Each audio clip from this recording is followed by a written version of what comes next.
Баарыңарга ассаламу алейкум достор, силер менен мен Харкежи. Бүгүнкү видеодо мен силерге харам жазууларды көргөзөм жана аватар фондорду көргөзөм. Аларды кытайлар мусулмандарга каршы жазып чыгарган жана алар фараондорго ишенишет кытайлар.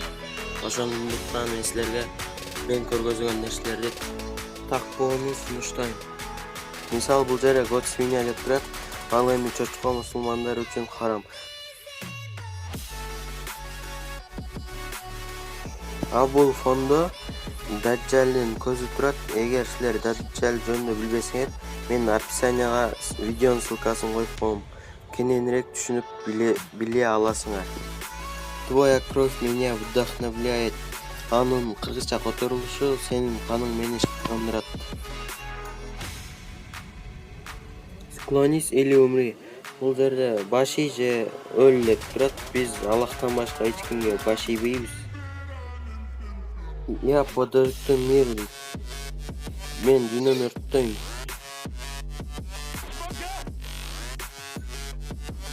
Ошондо бул жерде бизге кыямат кайында айтып жатат. Бул дүйнөнүн акыры деп. Вот и конец мира. Я защищу фараона любой ценой. Достор, муну кытайлар чыгарган бул сөздүчү. Эми кытайлар фараондорго ишенет. Ошондуктан фараон өтө жаман адам болгон. Аны деле видеонун описаниясына калтырып коем. Эгер кененирээк билгиңер келсе.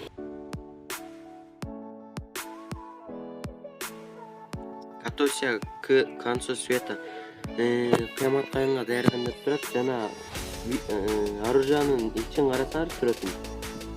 Достор, калганын сүйлөгүм деле келбей калды.